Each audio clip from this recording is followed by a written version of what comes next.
Зоран Заев заминува, малите коалициони партнери барем за сега не го оставаат СДСМ, додека се чека клучниот одговор на како ќе реагираат ДУИ БЕСА. Заев ја доби поддршката од ДОМ, ЛДП, ДП и НСДП. Ова доаѓа кога премиерот поднесе оставка по големиот пораст на локалните избори, па реши да ги повика коалиционите партнери на средба во владата. Тема на разговор е идниот премиер, име кој најмногу се споменува низ медиумите, партиската заменичка на Заев, Сања Лукаревска, но и генералниот секретар Љупчо Николовски. Се шпекулира дека е можно едниот да биде шеф на Илинденска, а другиот на Бихачка. Сепак на трепартиски избори од СДСМ за Алфа брефираат дека изборот нема да падне на нив. Има шпекулации дека можно нов премиер да биде надпартиско лице. Најавувајќи својата оставка, Заев порача дека бил разочаран од одлуката на граѓаните, велејќи дека немало потреба од нови парламентарни избори.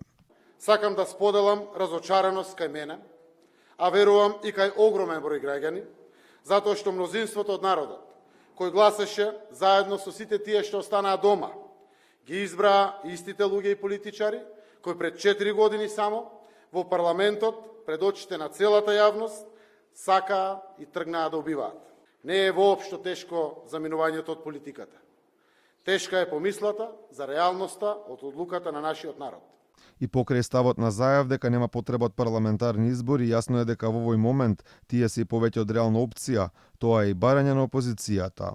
Ние имаме мнозинство гласови на народот и тоа е важно за нас, дека го имаме мнозинството гласови на народот. А за да има предвремени парламентарни избори, треба да има и мнозинство во парламентот. Затоа реков трпение, не треба да го разочаруваме народот, бидејќи народот е изморен од разочарувања.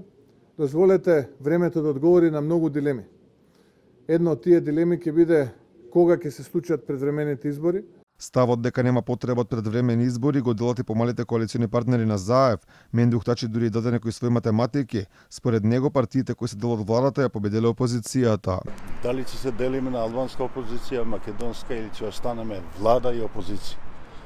Влада и опозиција на овие избори разликата е преку 100.000 гласа повише има владата. Ако сака да се делиме на такви начини, тогаш и гласовите ќе се делат на локални избори. Не сакаме више да се вратиме. Не очекувам ништо. И повеќе од јасно е дека победата на опозицијата го покажува гласот на граѓаните ја доведува Македонија во нова жешка политичка состојба и да остане СДСМ на власт со нов премиер, прашање колку таа влада ќе има легитимитет да ја води државата. Покрај од премиерската позиција, Заев по поразот на локалните избори најави повлекување и од лидерската позиција во СДСМ.